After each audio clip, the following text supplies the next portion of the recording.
Bismillahirrahmanirrahim. Assalamualaikum warahmatullahi wabarakatuh. Alhamdulillahirrahmanirrahim. Wassalatu wassalamu ala asrofil anbiya'i wal mursalin wa ala alihi wa sahbihi ajma'in, amma ba'du. Kepada yang terhormat Ibu Dea Direla, Sarjana Pendidikan Magister Pendidikan selaku dosen pengampu mata kuliah Evolusi beserta rekan-rekan semua yang saya banggakan serta saya cintai. Perkenalkan, saya Lia Mandaupa dengan NPM 202154089, izin untuk menyampaikan literatur review terkait buku The Origin of Species.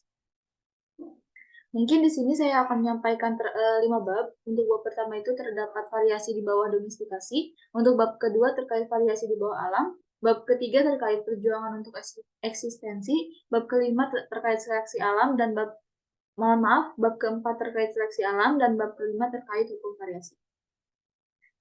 Di sini untuk yang bab pertama, variasi di bawah domestikasi, di mana yang dapat saya simpulkan dari apa yang saya baca yaitu pada individu dari varietas atau subvarietas yang sama dari tumbuhan dan hewan, di mana budidaya kita sebagai manusia itu adalah tingkatannya itu yang lebih tinggi.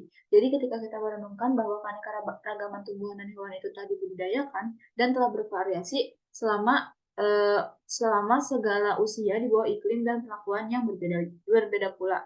Lalu, menurut eksperimen Geoffroy, penyebab variabilitas adalah karena elemen reproduksi pria dan wanita yang telah terpengaruh sebelum tindakan pembuahan. Selain itu, kebiasaan juga memiliki pengaruh seperti pada periode perbungaan dengan tanaman ketika diangkut dari satu iklim ke iklim lainnya. Jika pada hewan, contohnya pada bebek liar, yaitu tulang sayapnya itu lebih ringan daripada tulang kaki, dan lebih banyak pula daripada tulang yang sama pada bebek liar. Lalu, hasil dari berbagai hukum variasi tidak dapat diketahui atau sama-sama terlihat sangat kompleks dan beragam. Sangat bermanfaat untuk mempelajari dengan cermat beberapa risalah yang diterbitkan pada beberapa tanaman lama yang dibudidayakan. Pada bab tersebut dicontohkan bahwasanya terdapat tumbuhan eceng gondok, kentang, bahkan dahlia. Dan di setiap variasinya itu tidak diwariskan, tidak penting bagi kita juga. Tetapi jumlah keanekaragamannya itu, contohnya pada penyimpanan struktur itu dapat diwariskan, baik yang kecil maupun yang sangat besar. Secara fisiologis itu tidak akan ada habisnya. Mungkin untuk bab yang kedua, yaitu terkait variasi di bawah alam.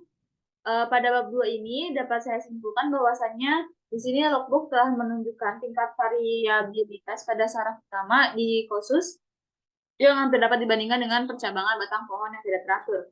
Naturalis filosofis ini juga baru-baru ini menunjukkan bahwasanya otot-otot pada larva serangga tertentu sangat jauh dari seragam. Ada satu hal yang berhubungan dengan perbedaan individu yang dibingungkan oleh Charles Darwin dan merujuk pada genera yang kadang-kadang disebut dengan protean atau polimorfik, di mana spesies ini menyajikan variasi yang sangat banyak dan hampir tidak ada dua naturalis yang dapat menyepakati bentuk mana yang digolongkan sebagai spesies dan mana yang varietas. Dicontohkan pada bab tersebut yaitu contohnya itu ada rubus, rosa, dan hirasium. Di antara tumbuhan terdapat juga beberapa genera serangga dan beberapa genera cangkang brasiopod. Dalam kebanyakan genera polimorfik ini beberapa spesies memiliki karakter yang tetap dan juga pasti. Lalu pada bab tersebut juga, Alpha de Candolle dan lain-lain telah menunjukkan bahwa tanaman yang memiliki rentang yang sangat luas itu umumnya memiliki varietas. Dan ini itu sudah diduga oleh mereka. Dikarenakan tanaman tersebut terpapar pada kondisi fisik yang beragam pula. Dan ketika mereka bersaing, itu akan menciptakan genera yang lebih besar dan juga cenderung pecah menjadi genera yang lebih kecil. Dengan demikian, bentuk-bentuk kehidupan di seluruh alam semesta terbagi menjadi kelompok-kelompok yang berada di bawah kelompok-kelompok pula. Lalu untuk yang bab selanjutnya, yang bab ketiga yaitu terkait perjuangan untuk eksistensi.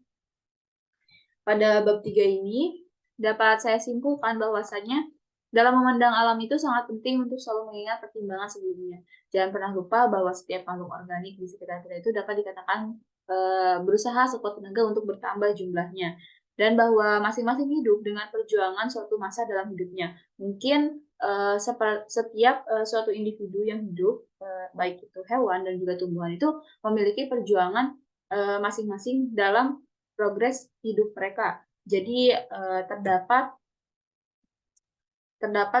perjuangan untuk eksistensi mereka dalam bertahan hidup. Lalu Contohnya di sini juga disebutkan bahwasanya iklim itu memainkan peran yang penting dalam menentukan jumlah rata-rata suatu spesies, dan musim dingin atau kekeringan yang ekstrim secara berkala itu merupakan salah satu faktor yang paling berpengaruh untuk menentukan jumlah suatu spesies. Yang pada akhirnya setiap masing-masing atau setiap periode dalam hidupnya tumbuhan maupun hewan ini akan harus terus berjuang untuk hidup dan bisa menderita dalam kehancuran yang besar.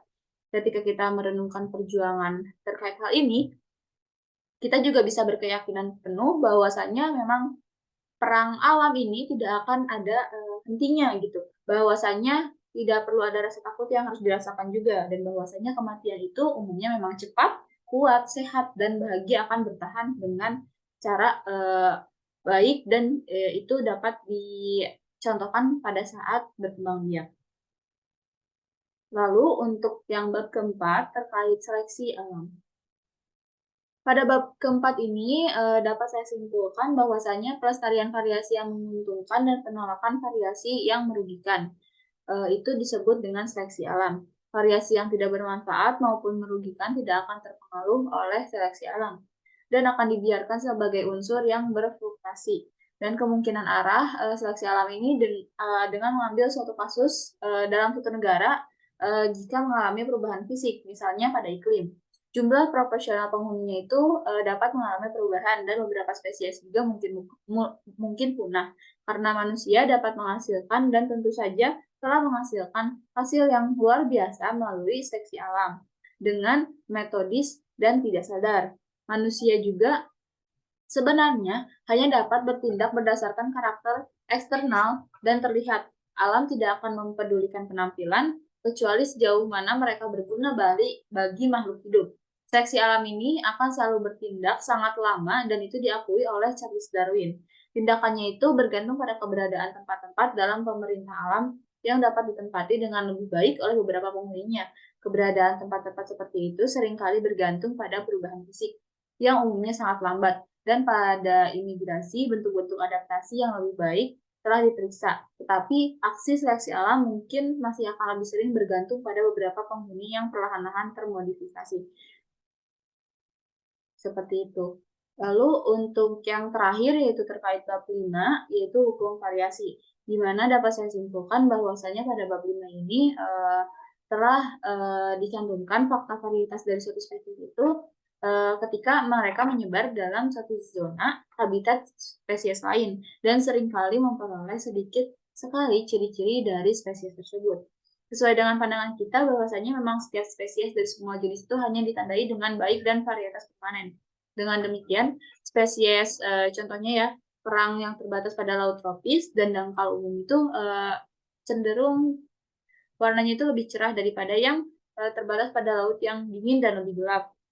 Dan ketika suatu variasi itu sedikit pun dapat bermanfaat bagi suatu makhluk hidup, kita tidak dapat mengetahui seberapa banyak variasi itu dikaitkan dengan tindakan akumulatif seleksi alam, dan seberapa banyak pula dengan kondisi kehidupan. Oleh karena itu, para pembuat bulu mengetahui bahwasanya hewan dari spesies yang sama yang memiliki bulu lebih tebal dan lebih baik akan semakin parah juga iklim tempat mereka hidup. Dalam beberapa kasus kita mungkin dapat mudah mengabaikan modifikasi struktur dan seluruhnya, atau terutama disebabkan oleh seleksi alam. Pada bab tersebut, Tuan Wollaston telah menemukan fakta yang luar biasa bahwasanya 200 kumbang dari 550 spesies yang menghuni Madeira sangat kekurangan sayap, sehingga mereka tidak dapat terbang. Dan dari 29 genera endemik itu, tidak kurang dari 23 genera memiliki semua spesiesnya dalam kondisi ini. Beberapa fakta tersebut yaitu bahwasanya kumbang di berbagai belahan dunia ini sangat sering tertiup ke laut dan pada akhirnya mati. Pada akhirnya spesies yang mewarisi konstitusi yang hampir sama dari induk yang sama dan terkena pengaruh serupa secara alami akan cenderung menghadirkan variasi yang analog, dan spesies yang sama ini kadang-kadang dapat kembali ke beberapa karakter nenek moyang purba mereka, meskipun modifikasi baru dan penting mungkin tidak muncul dari pembalikan dan variasi analogi. Modifikasi tersebut bahkan akan menambah suatu keragaman alam yang indah dan harmonis. Terima kasih. Sekian dari saya, mohon maaf atas segala kekurangan. Wabillahi taufiq wal hidayah. Wassalamualaikum warahmatullahi wabarakatuh.